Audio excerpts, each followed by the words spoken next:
Many people have a difficult time shifting their habitual mind from a scarcity-based manner of thinking to a consistent, abundance-based manner of thinking.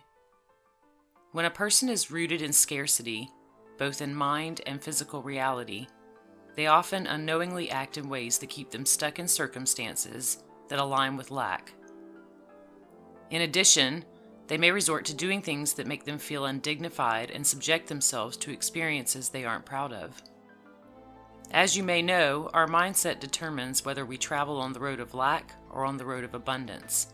One road is paved in struggle, scraping, and a life not fully lived, and the other is filled with freedom, inspiration, and fresh experiences at every turn.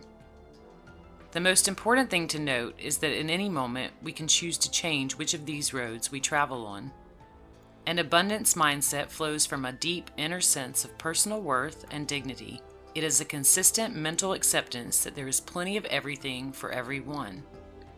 This type of disciplined focus opens a person to new possibilities, options, creativity, motivation, and experiences.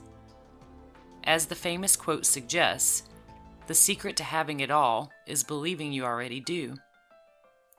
Following are 5 ways to begin believing that you truly are abundant. 1. Reclaim your dignity. Experiencing lack in any area of life doesn't indicate incompetence or unprofessionalism. It doesn't make a person a second-class human being.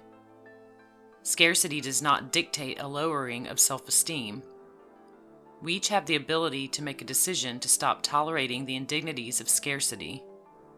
Just because there is some form of lack doesn't mean that there needs to be acceptance of rudeness from others or allowing ourselves to feel less than because of someone else's actions or what is being experienced.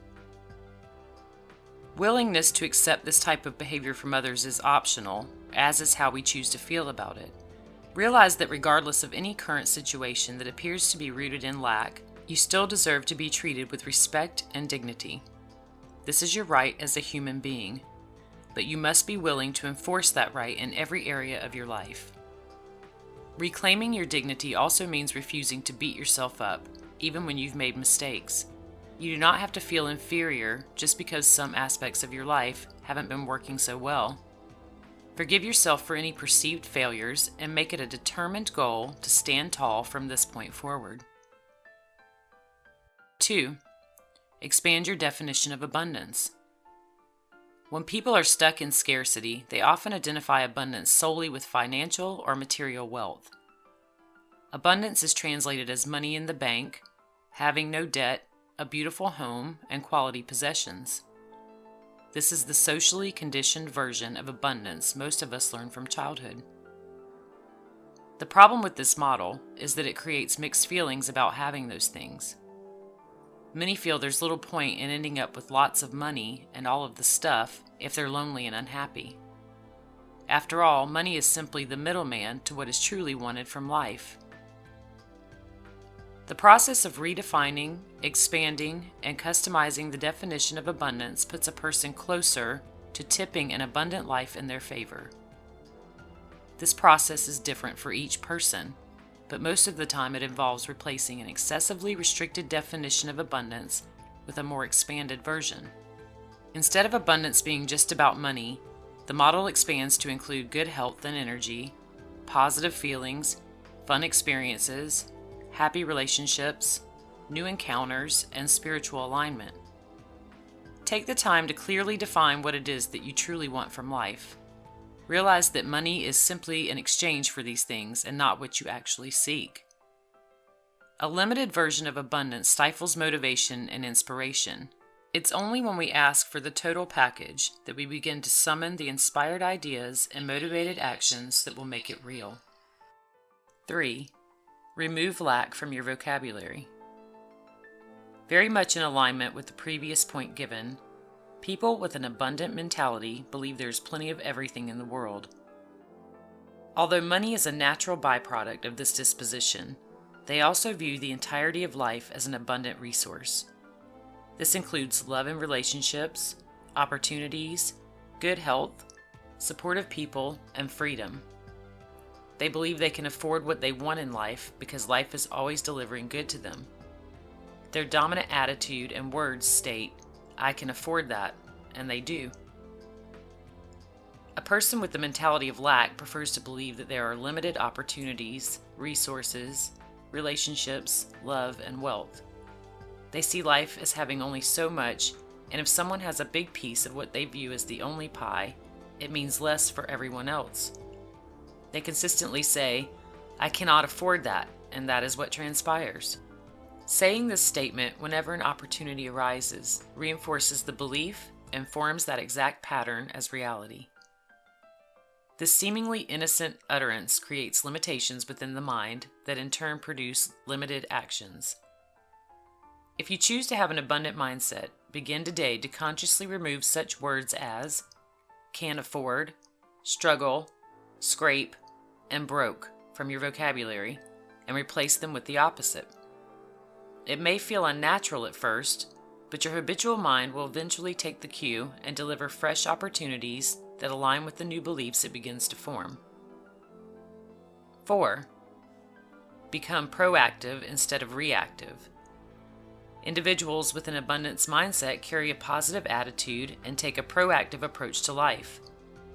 Rather than waiting for things to happen and then reacting, they strategically plan for the future and create a plan of action for the long term. By forming strategies that point towards specific goals, we can flip any perceived obstacle into an opportunity. This removes any power it may seem to have had. Create a solid plan of action. Face any challenges with optimism and view each moment as a growth experience towards your desired goal. This is a great way to move past old reactionary methods of responding that keep a person stuck in a repeat of outdated and unwanted patterns. Choose to see each outcome as an opportunity for you to reach your target rather than allowing emotional responses to dictate these types of patterns.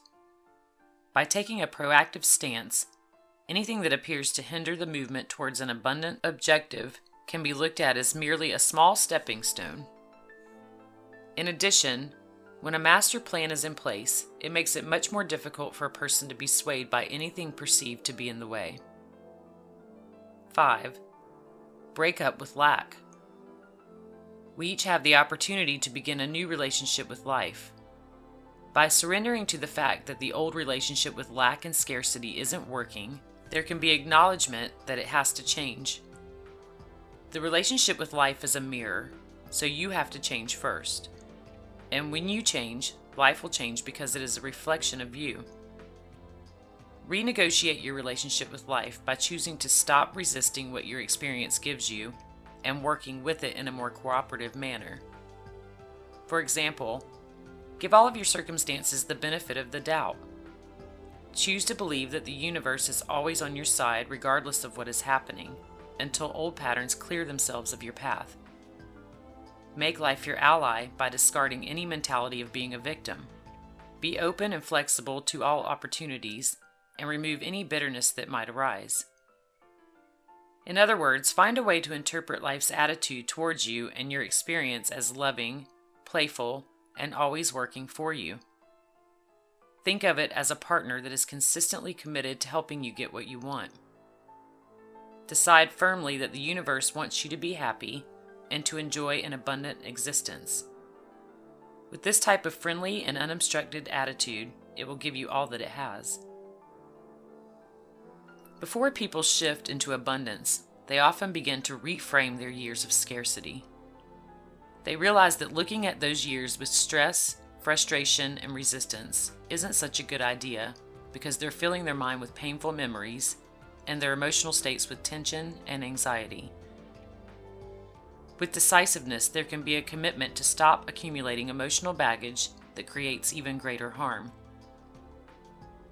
Even if the external scarcity remains for a while, it makes no sense to wrap it up in a bow of stress. The experiences may not be pleasant, but any added suffering is purely optional. Ask yourself, after I've been living on the abundant side of the road for many years, how will I look back on my scarcest years? Will they stress me out? From this vantage point, you can see that it wouldn't be to your advantage, or even ordinary, to feel stressed if those years are in your past. You'll probably look back on those years with compassion, understanding, and possibly even gratitude for what you've learned about yourself in the process. Begin imagining the more abundant you asking yourself these questions and feeling the response you may have towards them.